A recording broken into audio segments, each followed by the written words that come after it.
Welcome to the UFO Woman Show. I'm your host, Melisa Kennedy. And on today's show, I have a very special guest. Her name is Shawnna Hoffman, and she has had a very wonderful relationship with me, I guess you could say. We have been friends for how many years, Shawnna? Probably 20. 20? Yeah. And I used to be your not school teacher. Yeah. Well, I was a school teacher, but I was your piano teacher to your kids. Yep. And, we were in celebration, and we had a lot of common friends, that you could say. But today, we're not coming here because of piano lessons. We're coming here because of what you do. And you do a lot of things. You have a wonderful resume. Your credentials are amazing. And today we're really going to be focusing on artificial intelligence, correct? Correct. And talking about the fourth industrial revolution. Yes. Yes. So would you tell our audience a little bit about what you do now versus what you used to do, which is back when I first started being friends with you? Yeah, absolutely. So I don't even know really where to start, and I think I probably should start with a disclaimer. So I, of course, work at IBM, and I also do a lot of work with government agencies and also universities. I do want to let you know, though, this is my personal opinion today. It's a disclaimer. I definitely am not speaking on behalf of IBM or the universities or government agencies that I do work with, but am here just to share with you my personal opinion and, what kind of some of the stuff that I've seen throughout the years and where I do feel our world is going in the next decade. Oh my gosh, this is going to be great. I'm so excited to have you on the show. So thank you, first of all, for coming. There's so much that we could talk about today. It's related to UFOs, it's related to extraterrestrials, but it's certainly technology, where we're going in the future, what we're currently doing, and you have so much information to share with our audience. So I'm really, really excited about that. So let's dive in to what you do for a living right now, what your role is.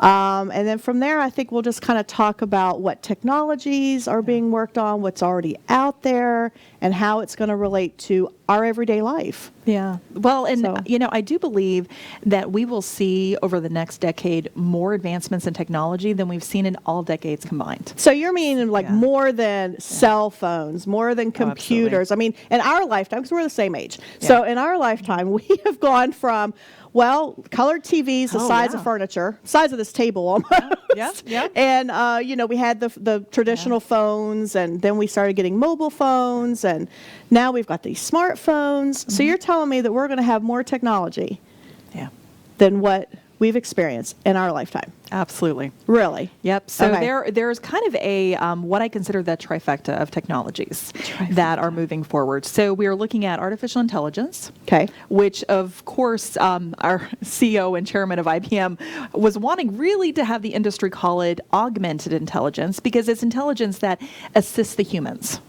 Now, there of course is a whole other discussion we could have on singularity and artificial intelligence kind of going off on its own, but really the focus that we have today is how can artificial intelligence help humankind maybe do the things that we've never, had any clue could even be done or ever even dreamed of. So enhancing, if you will. Absolutely. Enhancing what, making our lives better.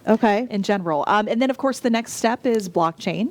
And so blockchain is, if we think about artificial intelligence as being that intelligent era, that being able to search and be able to see everything kind of at the forefront, we then need a layer of organization. So we have a system called blockchain that is really the organizer of the world. Blockchain. And we'll talk about that in just a second. I've got a good example so we can talk about why that means much more than just cryptocurrency and what that means for the world. And then that next layer up is going to be quantum computing. Because with artificial intelligence, with blockchain, we need speed. And we need speed. 5G is one of the other discussions we can have, but I really believe that the next step is going to be quantum computing, which is taking us from, instead of transistors and chips in our computers, it's actually atoms. Amazing technology. This is really high-tech stuff. So guys, I'm just saying, if this is all new to you, I'm going to try to break it down as much as I can with Shawnna.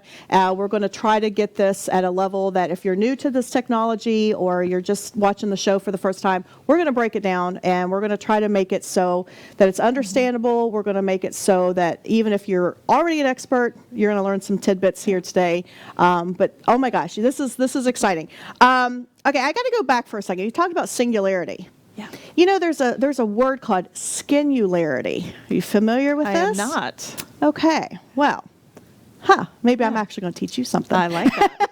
All right. So skinnularity is almost when the human being becomes one with technology. So our word for that is biotechnology. That's your word for that. Yes. Okay. So see, guys, we learned something already. But no, the other one is kind of more fascinating. You like that? Yeah, Okay. although okay. it gives a connotation of a little Terminator. Yeah, it's a little Terminator, a little sci-fi, but reality. Yeah. Science fact, right? Yes. Okay. Absolutely. All right. So you mentioned atoms.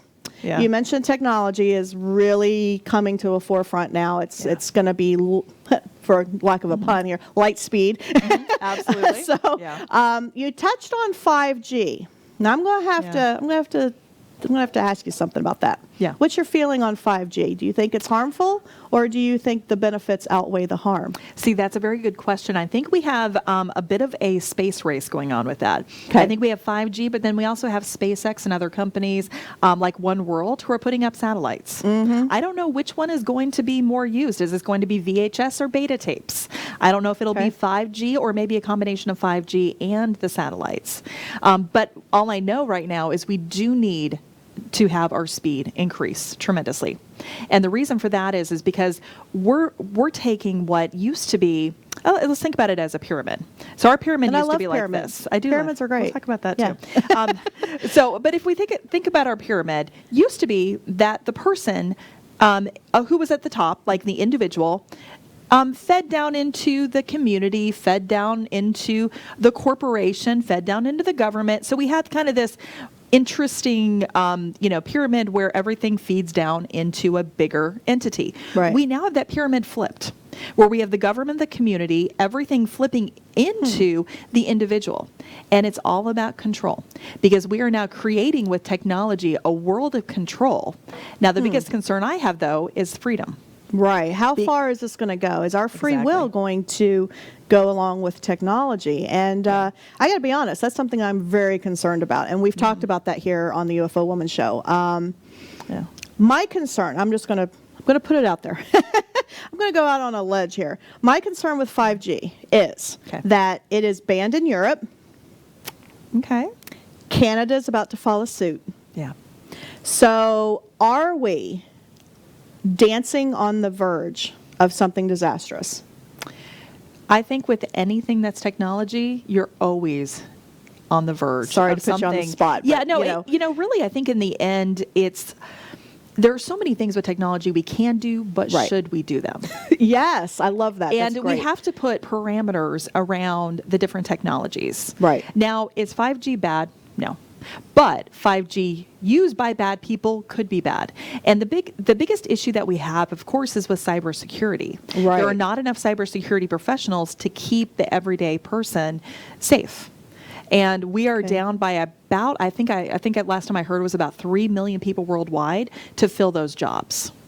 And there's just not enough cybersecurity professionals to be able to make sure the rest of us stay safe. Right. And so could there be some issues with 5G or really any of the technologies? Absolutely. Right. Well, the radiation is a very important concern, I believe. Yeah. It's kind of like we're microwaving ourselves at a constant rate. And, that, to me, that's concerning not only for the human beings, but it's also concerning for, wildlife, for plants and everything. And I think that, I think we got to be careful. I think we got to be careful that our need for speed doesn't outweigh the Earth. So more Earth's testing, needs, of course, always needs to be done. Right. Yeah. Absolutely. Just want to throw it out there. Yeah. But I do see your point. I mean, I realize that, protecting our identities and things like that is extremely important. That's a big crime right now with identity theft. Yeah. But, you talked about, this cryptocurrency. Where do you see, I mean, I know Bitcoin's out there and, all this other stuff that we keep seeing. I've heard good and bad. So bring us up to speed on what you're thinking is going to happen there. So, and actually, let's back up just a little bit. Okay. So, cryptocurrency is an application that's based on a technology called blockchain. Okay. Blockchain has been around since the early 90s. It was created originally by Scott Stornetta and one of his partners at Bell Labs. Okay. Now, what they had, what the invention started with was they had thought about contracts back in the beginning. Contracts between two Regular people contract. back in the 1800s. Did you know what? Do you know what they used to do to confirm that contract was a valid contract? So here's just kind of a Love this piece of paper with, I don't know if you can see it very well on here, but I've got contract and so what they would do is they would take two exact same contracts, they would rip it up and make a really weird rip. Oh. And you would have half the contract, and I would have half the contract.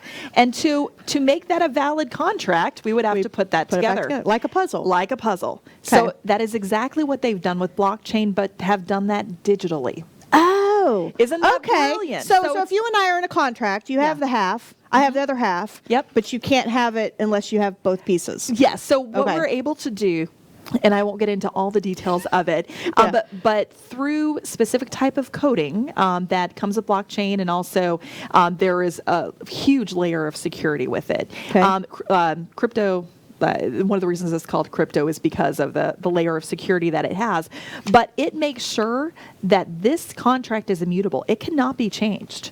Even if it's a digital contract, it is always going to be there. So it's always sitting on the blockchain. And there's no way it could be hacked or... So here's the thing, is if there is, let's say that later on there's a disagreement. Yes. It's not going to get hacked. There is a very minute possibility. And in the future with quantum computing, yes, you could hack into something that is not quantum encrypted. Okay. So let me say that. Let me put that aside, though.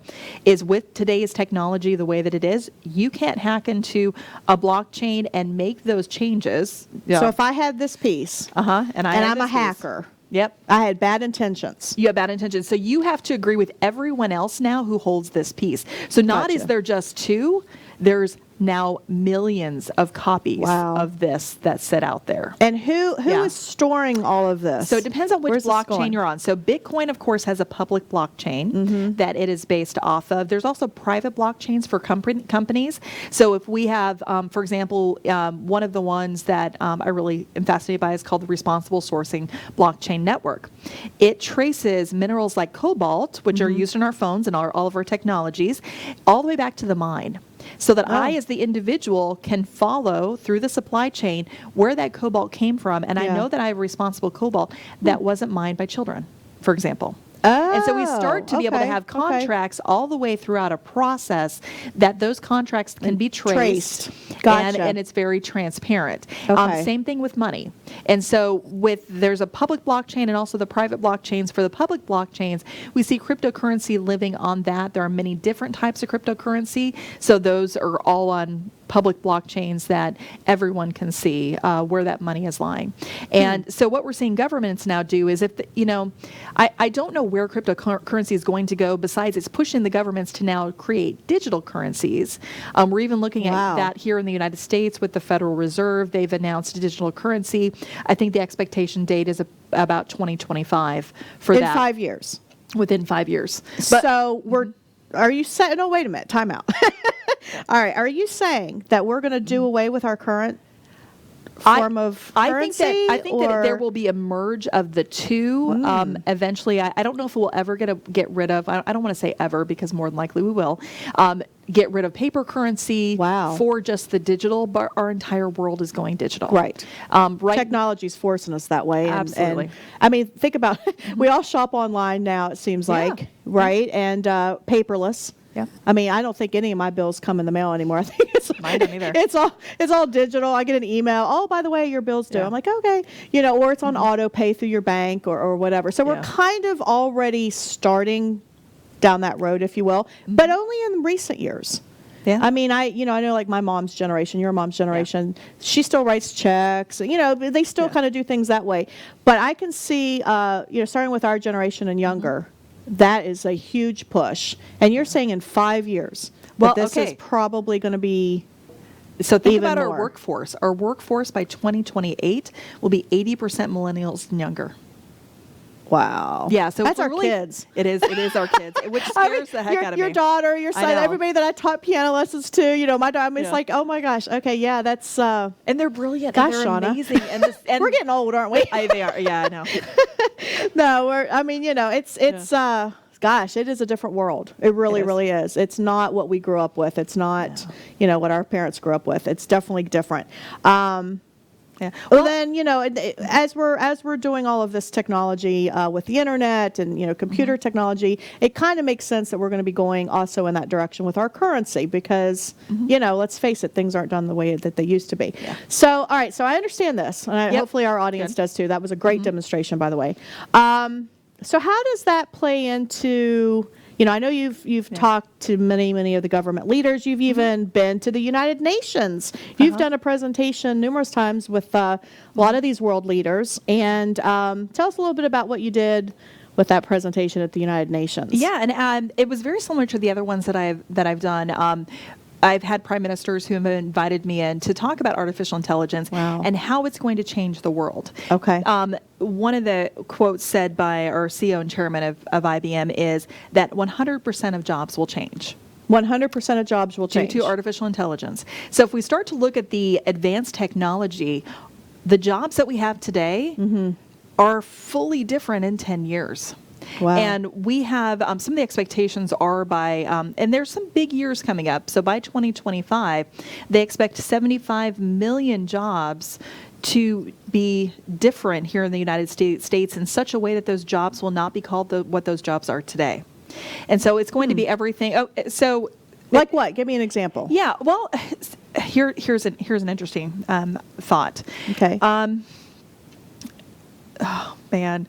There's so many of these to talk about. And I think, let me preface it with, right now in the world, as of about 2 years ago, I speak off and on artificial intelligence. As of 2 years ago, in my presentations, you would see the number 8 billion connected devices. 8 billion connected devices. 8 billion. Now, wow. there are 7.7 billion people. Right. So there's more connected devices. We just, and I would have said by 2025, we're going to have 23 billion, which was the count that we all thought there was going to be. In December of last year, we hit 23 billion already. Jeez. So now the new count for 2025 is 75 billion. I actually have a gut feeling that's low. And so when we start to see our entire world connected, right, and we have so many wonderful opportunities, what's going to happen to our world? You know, our world, again, it's turning from corporations being on the bottom to corporations being on the top, and the individual being the most important person. My middle child, so my son graduated high school early, has his own company, and oh yeah, oh gosh, he's I didn't know that. enjoying every bit of That's it. Cool. But his career path is very different than what mine was. Mine was you go to college, you've got the. Instead, his is jumping in, taking classes as he needs to, getting certifications as he needs to, and getting what they call the mini courses. So it's like a real mini course, and then he learns a new language, then goes and writes, different software programs. They end up selling those. He does a lot of graphic arts, end up selling arts to other people who are gaming and things like that. So very video different gaming career. and all that. That's cool. Yeah, very different career than path and trajectory than any of us had ever expected. But again, it comes down to the individual and how the importance of the individual in a society that now can be very controlled, but then also provide freedom at the same time. Okay. Which is kind of fascinating altogether. It is kind of interesting. Yeah. It's odd, though, to think that we're going to be so interconnected with everybody else in the world. And now it's even going past our world through our space programs. So can you talk a little bit about what you're seeing there with the space program and what technologies are playing into that and what we can foresee here in the next 5 years? Absolutely. Well, and I think that just even here on Earth, and the space programs are really benefiting from some of the things we're doing with autonomous vehicles. Okay. And we are creating vehicles right now. There's set to be 5 levels of the vehicles. We know that Tesla is at level 4. Other companies are anywhere between 2 and 3. So level 5 is fully autonomous, where the vehicle can run on its own, really doesn't even need a steering wheel. Hey, that's good for some of these teenagers. Oh my gosh. I will tell you, my middle child, he won't even get a driver's license because he is 100% sure the autonomous vehicles are coming out soon. So. You know what? As I drive down I-4, I'm all about that. I am let's go fully to that. with you too.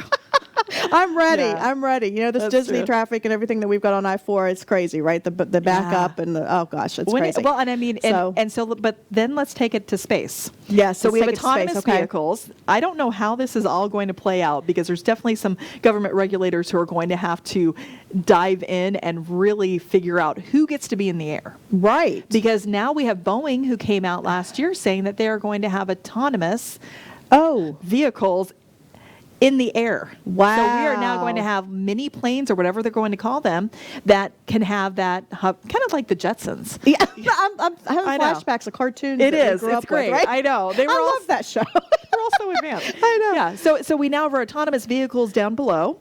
We then have our autonomous vehicles above. One of the theories that I've kind of thought is those of us who are individuals will probably drive below, and then the corporations who have like Uber and others will probably drive above. And so you start to have different levels. Right. Really thank God, because some of these roads are so terrible. Right? Yeah, potholes and everything else. I don't know. I mean, to me, guys, this is kind of sounding like some sci-fi movies coming to life, right? That's true.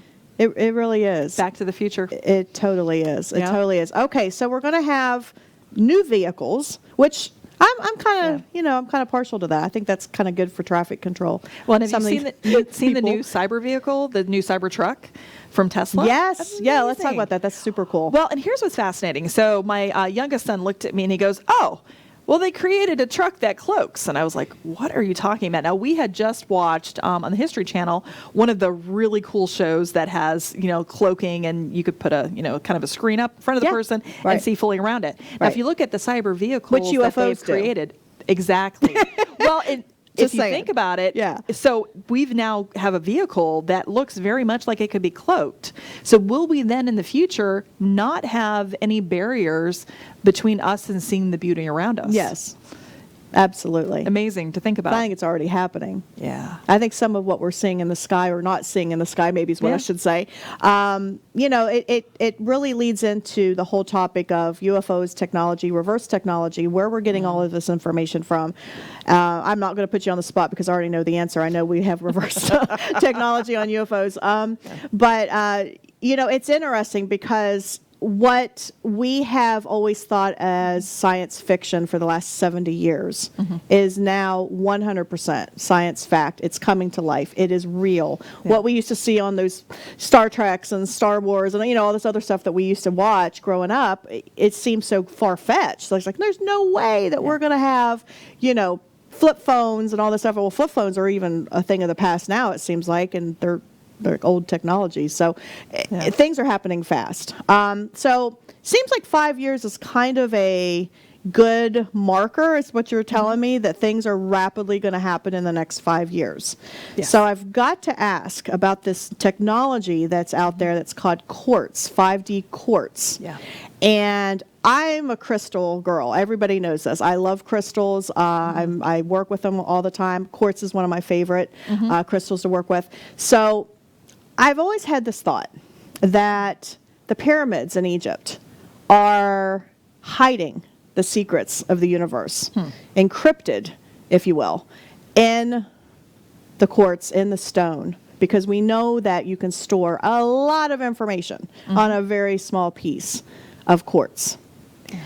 Do you think that that is a thing that's going to happen more and more? I don't know if you can say or not, but I know that it's out there. I know there's 5D quartz technology. I know that for a fact. They can put an entire British library on a small little piece of quartz. So it's like 800 Blu-ray discs can be stored on a small little piece of quartz, okay? Do you foresee that being more and more common, and we're going to do away with our current storage, if you will, of information? I mean, do you see that happening? I don't know what technology particularly we're going to be moving to. Okay. Because there's a lot in invention phase right now. There's a lot of researchers. IBM puts forth over $5 billion a year into research, and many of the big companies do also. I mean, Google, Microsoft. As we start to really dive into what that is going to look like, I think the most promising out of all of them is atoms. Atoms. Atoms themselves. Atoms, not quartz. ATOMS, Atoms. yeah. Wow. So, Okay. and maybe there's something with the quartz, not to my knowledge, am I aware of, but I know that the technology or the research within atoms, especially quantum computing, really is. It's being dove into by all the companies. Not too long ago, within the past actually couple weeks, we had Google and IBM both having major articles in the New York Times. One stating they had quantum computing supremacy. Wow. You know, IBM of course stating who cares. Which Oh, I thought was this sounds funny. like a soap opera. It This totally is great. its own. Yeah. Well, and it's usually it's usually IBM, and China vying for who has the fastest supercomputer. Yeah. IBM, by the way, wins right now with our supercomputer in Tennessee summit. But there's always kind of that back and forth. But right now, there's really this quantum computing space race that's going on. Oh my gosh. And what that does is it takes so for example, a mathematical equation that it would take 10,000 years on an estimate to solve within seconds now with quantum computing. Seconds. And I love quantum physics, quantum entanglement. All that stuff's fascinating to me. Yeah. So now you're speaking my language. So this is cool. Wow. That's really, really interesting. So atoms, you think that's where the future is, huh? I think it is. And if we think about it, everything comes from atoms True. in general. Yeah, everything's energy. So why not get everything back is into frequency, right? Yeah.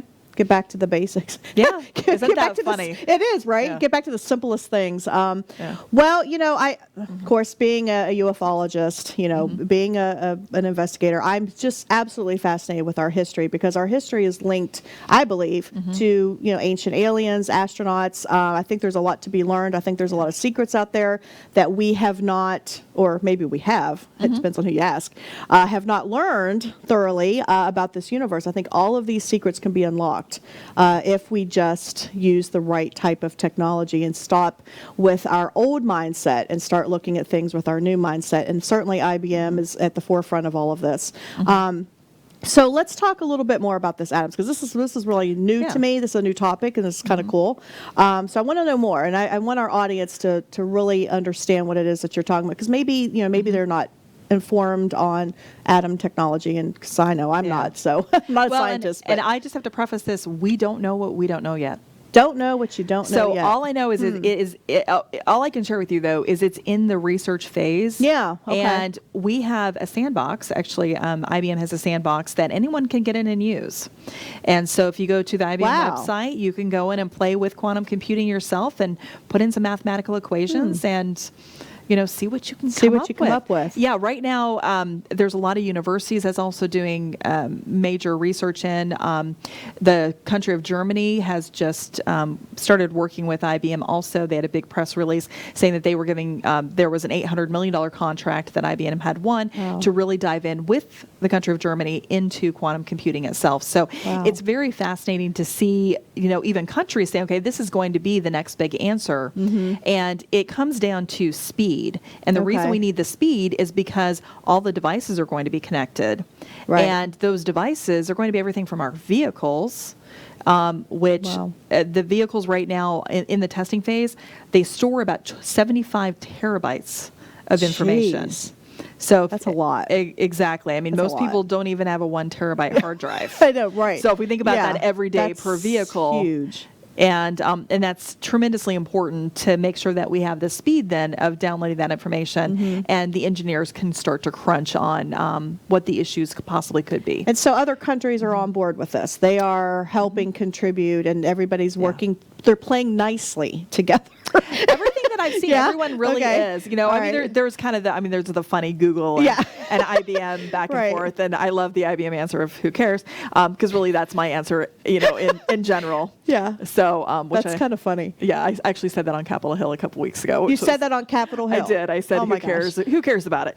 Because in the end, I love that we're all working together and striving towards making the betterment of society. Right. Well, you've been all over the world. I mean, you have literally, every time I talk to you, I'm like, well, where have you been now, Shawnna?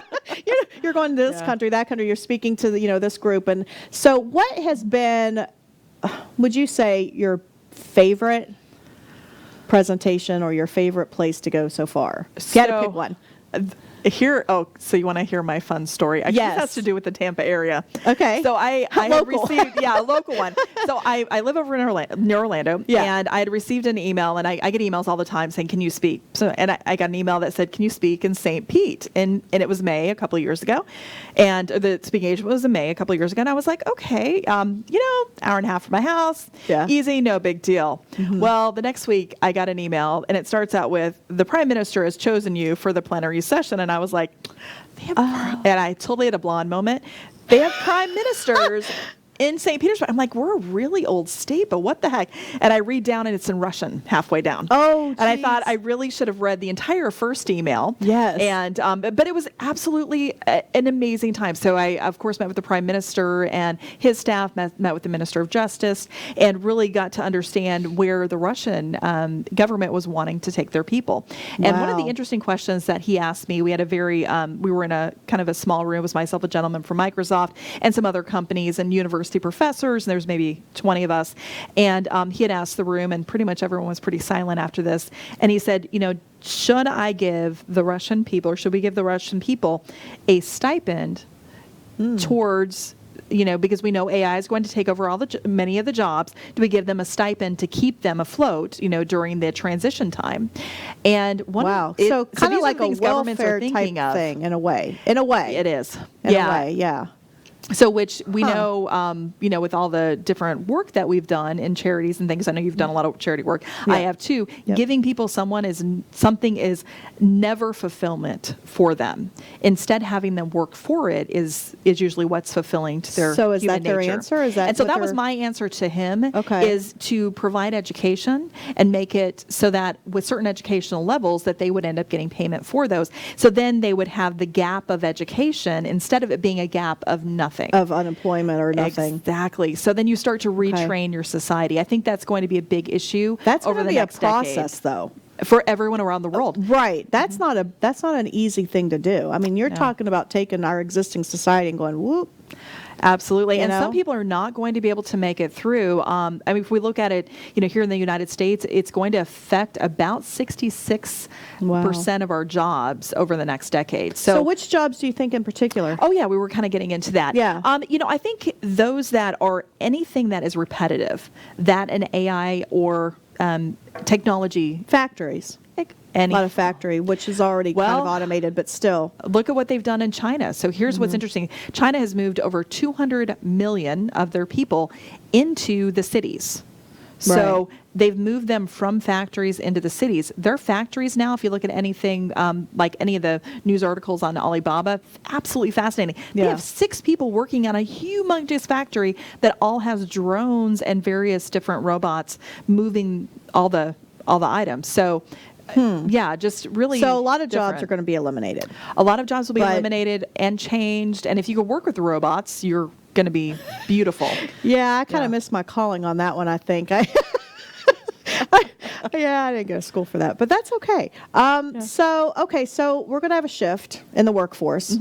And so if you're young, if you're in maybe junior high or high school right now, you might want to kind of listen to what this lady's saying, because this is the future, and get yourself in alignment with these type of studies. The jobs that we'll see going forward, so the robots are going to do everything that's very repetitive. It's going to be that day-to-day stuff that we hate doing anyways. I mean, my gosh. Are they going to clean my house? Because that's honestly... Very seriously, important. I mean, I don't know, cleaning toilets, and I know. I was actually talking to one of our robotics professionals over the weekend, and I said, I just need one to put away my dishes. Take them out and actually put them around. Yeah, right. Yeah, if or you have laundry, a dishwasher, even. Yeah, I just want them back in the drawers. So just back in the drawers, nicely labeled and all set, and a mutual friend of ours has a killer pantry. I mean, it's so organized. We won't mention who she is, but she knows who she is. Yes. Yeah. She makes me jealous. But anyway, all right. So we're gonna have computers. We're gonna have robots. I mean, what do you think is going to happen to the 65% of the population that's going to be without jobs? What are they going to do? They're going to go through this educational process that you're mentioning.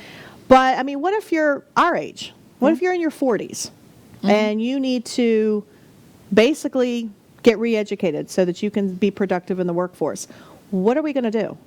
That is a huge concern right now. So I have a few professors that I'm working with to put together a program that re-educates those kind of in that gap in the middle. Yeah, I mean, we still have, what, 20 years to probably work. Yeah. So, if I'm somebody that is going to be affected by job loss because of the technology, what am I going to do? Well, I think the first thing, we have this decade. I really believe we have a good 10 years. And those jobs will start dropping off at the end of the 10 years. Okay. Unless we have a millennial that just Yeah. that just does a lot of advancements that we're not aware of at this Right. point. But as we start to look at the 10 years itself, it really is, it's a long time to re-educate yourself. I think some of this is naturally going to happen as we get more advanced phones, we get used to not some of the repetitive processes having the systems already do for us. Well, the space program, let's talk about that for a second. That could be an area that is hiring. Oh my goodness, right? Space, anything in AI, cybersecurity. As I had mentioned, 3 million jobs available today for people to move into. The World Economic Forum has some really good really good charts. You can go to their website at any point that'll say, here's of the 75 billion jobs that are going to be lost, there's over 150 million jobs that replace those. So it's not that there are not jobs out there, it's just training the 75 million to go into the 150 million. Try to be positive. Yeah, it is. It's very positive. I want to be positive. I don't want to be negative. But, it's definitely a different mindset. It's a different idea of what work is. Very much. So we need to really think technology-driven, space-driven. I mean, we don't know exactly what's going to happen in the next 5 years. But we know that the private sector is very much involved in the space program. We now have the Space Force program, which is pretty cool to have that as part of our military. So that's going to open doors. That's going to create jobs that weren't previously available. So I'm thinking with, companies like IBM are going to come up with new opportunities for people to advance humankind. Firm believer that extraterrestrial technology is going to play a part in that. I do think that we're going to learn more and more secrets of the universe. We're going to make contact. That's going to happen. And I think that's going to open more doors that haven't been open in the past. At least that's what I think. And you're smiling because you're not going to say anything. I'm not saying, I think the big thing is, and I'm a big believer, I don't know what I don't know. You don't know what you don't know. No, and the inventions that I've seen, IBM has nearly 10,000 inventions that we have patented every year. Wow. I'm amazed That's a lot. at so many of the things that my colleagues are creating. And again, I don't know what I don't know, and it's going to be absolutely fascinating to see what we find out. And IBM is, I think you can answer this. IBM is involved with space technology, correct? You guys do have mutual. We have an automotive aerospace and defense program. Okay. So there's some of that going on. So I think that's going to keep expanding. I think that area is going to keep growing. I mean, we're having missions to Mars. We're having a lot of things that are coming that we probably don't even know about, but things are happening, and that's going to open doors. So it's not all doom and gloom. It's just different. It's just that's different. the best way to put it, because it really, in my opinion, it's not doom and gloom. Yeah. It is amazing. Now, do we have to really start to socialize morality? Absolutely. Right. Because, so right now, over the next decade, everyone's in agreement. We are already in the fourth industrial revolution. That revolution's name is intelligence. So the next revolution, though, it's going to be the fifth industrial revolution. I heard about a week ago, one of the experts state that they believe that the fourth and the fifth are going to merge together. And at the end of the 2020s, that we'll end up with a fifth industrial revolution that will be more biotechnology. So kind of what you were calling, I can't remember what you said. Singularity. But with the biotechnology, we may have 20,000 nanobots, in our bodies that end up healing any issues that the nanobots find. But it'd be really nice to heal cancer, like find a cure for that, or like you said, go in and find something that is wrong that we didn't know and repair it. So with quantum computing, one of the promises that we are seeing with it is because it can do mathematical equations we've just not even fathomed before. I do believe that we are going to be able to see more advancements in healthcare, because we're going to have a lot of things unlocked. Speaking of formulas, speaking of, enhanced intelligence, that brings us to the next topic, artificial intelligence. Yes. Where are we going? What do we need to be concerned about? And what do we need to be excited about? Yeah, absolutely. Well, and I think as a society in general, we do need, we are on the verge of anything that we want can be created for us. But it's putting boundaries around that, because not everything we do should be done. Right. Yeah. So it's, what do we want that future to look like? We have Terminator comes to mind. Sorry, Exactly. the movie, I'm flashing Terminator in my now head. the robots still look robot-y to me. You might have seen Sophia. You might have seen Clarice. They spoke at the United Nations, correct? Yes. Well, or one of them Sophia did. has Sophia before. has, yeah. Yeah. That's kind of cool. I know, which is neat. Sophia, though, her inventor has created like a clear part of her head so that you can see that it's a computer. Oh, really? Yeah, but okay. and I think that the other gentleman's name is Jeeves. So Jeeves and Sophia have had some really interesting conversations. One being at the end, we're going to destroy the world, which I thought was kind of fascinating. So when they started, as humans? No, the AI. Oh, the AI. So which is kind of funny. So as we start to look at where the AI is going, Or maybe we should listen. and that's a good. I don't know.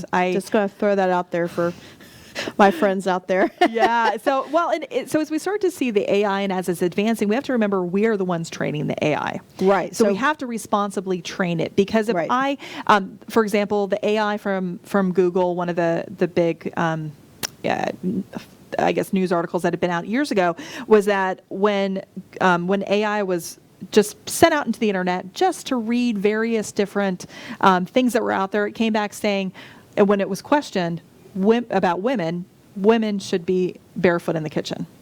And so we wait, exactly. What? So oh my. Yes. So when AI was just out on the internet and was asked a question later by a human like you and I, the response was women should be barefoot in the kitchen, because it's all about what the AI is trained on.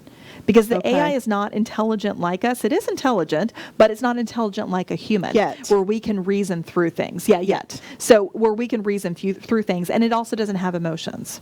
Now, emotions are good and bad. I kind of think that's coming, though. So, we have sentiment analysis. We're a little bit there, but we are much further off from the AI having emotions. The AI can do a lot of things, but it's still going to be very structured when it comes to the types of responses. But again, the data that it's trained on is going to be the most important thing, because if you train the data on biased data, you train the data or train the AI on data that is bad for humankind. Kind of like being a parent and raising raising a kid, you know? I mean, if you expose them to negative things, hello, what do you think they're going to grow up to be? Yeah. Or vice versa. If you have a nurturing, loving, and educational environment, they are going to hopefully follow suit. So. Absolutely. Well, and that's same kind of thing. The best point. Yes. I mean, we're both moms, so I had to go there with that for a second. I love that you did, because in the end, if we end up having a lot of AI, because it's not just one AI, it's lots of AI, kind of like we have lots of humans, lots of AI out in the universe. It could be, some of it could be just very damaging to the rest of the world. I just hope that, it doesn't fall into the wrong hands. And that's my biggest hope. Yeah. Because we're really talking about something that could make us or break us. Mm-hmm. Yeah. And I just hope that the powers that be are the ones that are going to look out for our best interest, the planet's best interest, and always make that a priority. Yeah. A good example of that is the fake news. Fake news. Oh, gotta love fake news. Fun. Fake news. Oh, fake news is all over UFO community. That we fight that constantly. Yeah. That's a daily thing. So, but if you think about it, an AI system can figure out your likes, your dislikes, what you do every day. Oh, like the advertisements that I get if I'm online and social media. All of a sudden, if I'm searching something, now that's so annoying. I'm sorry, but It Just is, but saying. think about how intelligent that is, because we as humans are very repetitive creatures. We are. We're habit So forming and everything it else. So, knows yeah. your next best move, and it's been trained Kinda on like that. So chess. if it knows you, yeah, exactly. Which brings me to a point. Yes. Do you recall, I think it was maybe about a year or two ago, where the national, and actually I don't think it was national, I think it was international, chess champion went against AI and the AI beat him?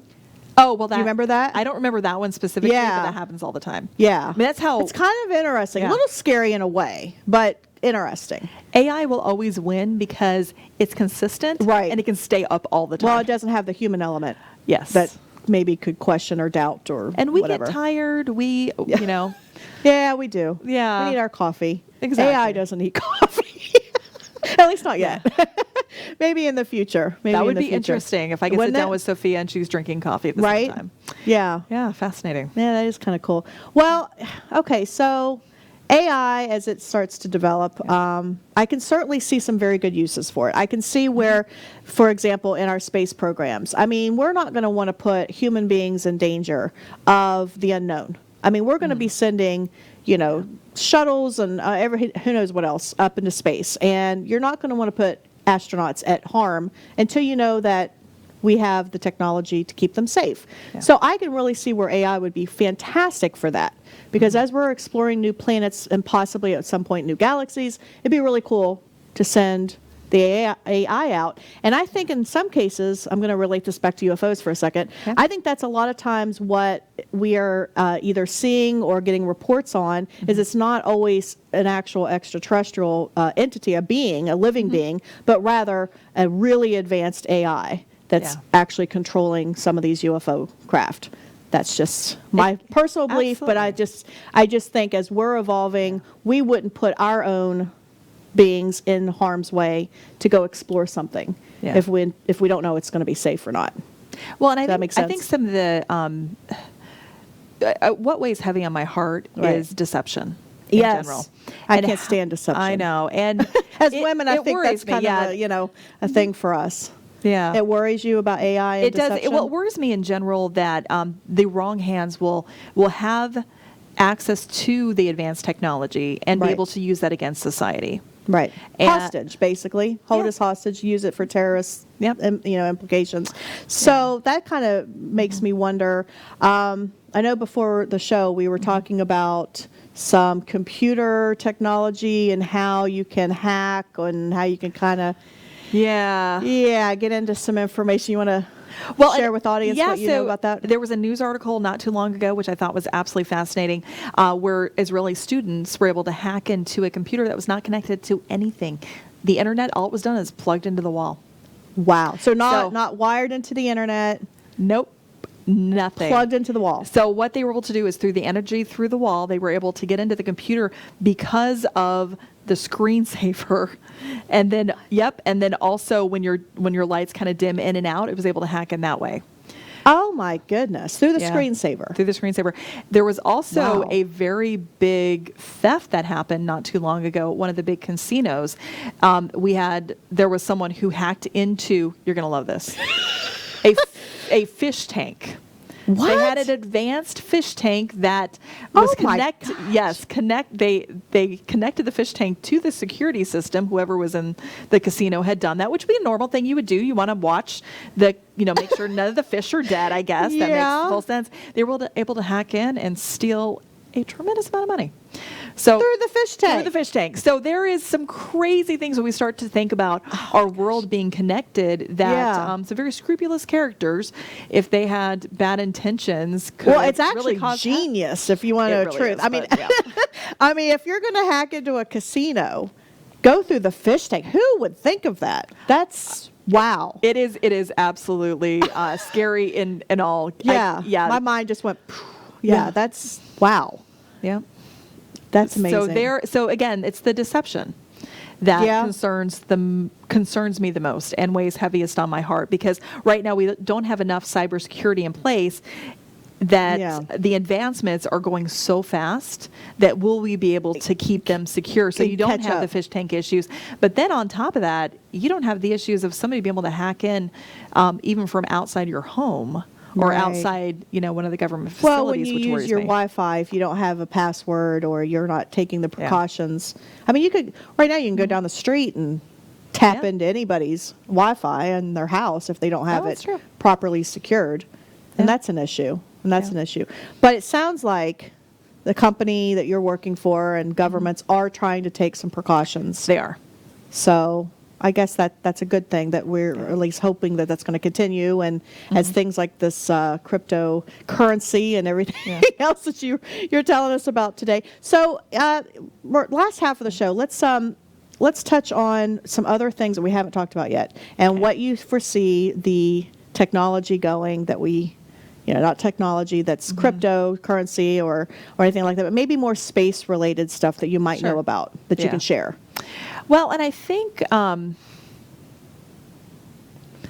let's see which direction we want to go into. Because, I think the space race that I'm mostly seeing now is more on the transportation side. Transportation side? Yeah, so us being able to get to places quicker. We do know that they have created a black hole, as we know, a mini one in Switzerland. So that's pretty fascinating. It is. And I something just interesting hope to research into. I just hope that they don't take that a little too far. You've been to Switzerland though, right? Yeah, I recently was there. Yeah, cool. And I have not seen it though. You haven't seen. I was going to the ask black my hole next itself. question. I have not seen it itself. Okay. But I think that we have so many amazing advancements coming on right now. Again, we just don't know what we really have. And I think that we're going to start seeing the dimensions open up. I mean, right now we know we use about 1% of our gravity here on Earth. What is going on with the other 99%? So now we're going to dive into multi-dimensions, aren't we? So, well, I mean, we could talk about that. I don't know enough about it, just knowing that there's just so much we don't know yet. That I think we're going to see a lot kind of come to light over the next decade. Well, my hope is that the water cooler conversations from this day forward is going to step away from being scared to talk about these things, whether it's, UFOs, technology, artificial intelligence, extraterrestrials, all of this kind of really fringes on the same conversation because it's been something that we haven't talked about openly, or it's been a secret conversation, behind closed doors and things like that. So I'm starting to see that change is happening in our daily conversations, and my hope is that we're going to continue this change, the shift, if you will. Media is going to start having more information out there because really and truly for 70 years the general public has been in the dark on purpose. I mean, it really has been put in the dark. So I'm starting to see light at the end of the tunnel, which is a good thing.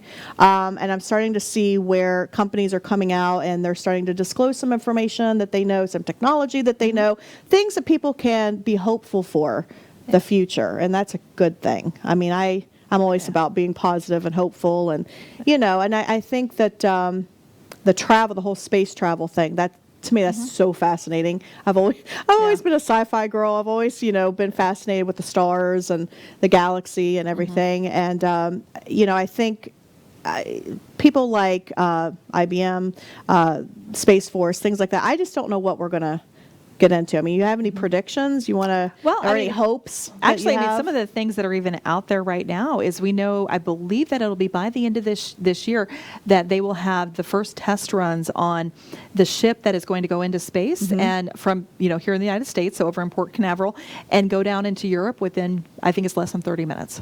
Whoa. And so as we start to look at our travel will fully change. We'll be able to make it to Australia and back in hours.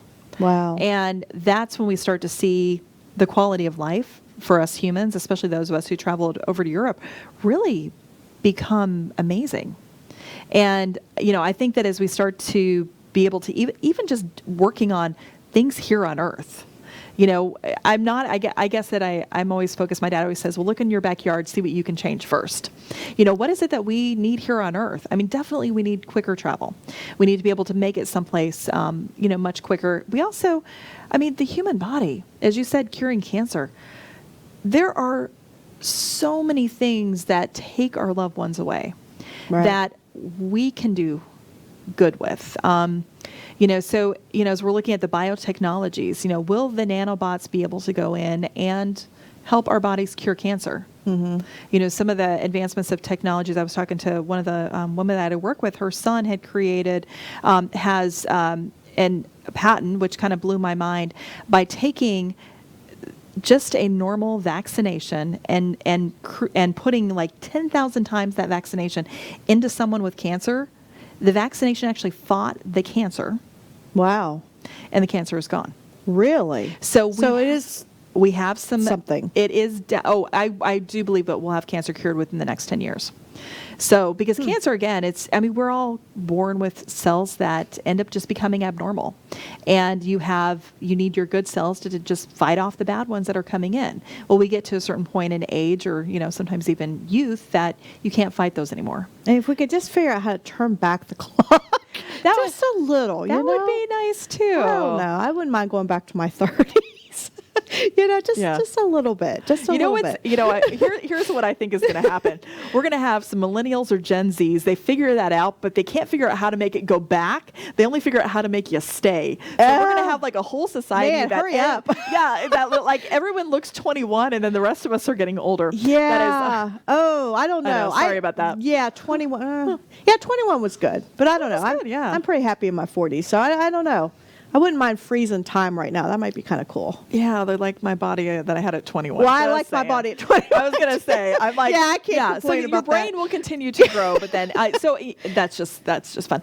But I mean, there's so many opportunities. Everybody's out there laughing right now. They're like, yeah. I hope so. Or they think, oh, Lord, those ladies. It's all good. It is. It's all good. I think that, we have opportunities to invent things that we've never seen before. And your viewers, too, they should really be, all the things that they have sci-fi come together thinking that, it'd be neat to have that, write it down. Don't take any moment not keeping a journal. You've got to keep a journal of all the things that you're thinking of, because one of those may be an invention that actually helps the world. Well, does IBM offer any sort of way to maybe submit ideas? If somebody's out there. It wouldn't be to IBM, but it would be to the Patent Association. So our U.S. Patent and Trademark Office. You can always file a patent with them. Very cool. But then there's also other invention groups that you can get together and start to work on inventions that, man, awesome. I'm sure that there's crazy things that they've thought of that with technology today can be invented. Very cool. Well, that is some great information. So if you're out there and you want to submit some ideas, Shawnna just gave us some great suggestions. Shawnna, thank you so much for coming on the show. Really appreciate all of your insight and all of your education. I'm Melisa Kennedy for the UFO Woman Show. Until next time, my suggestion is to keep looking up.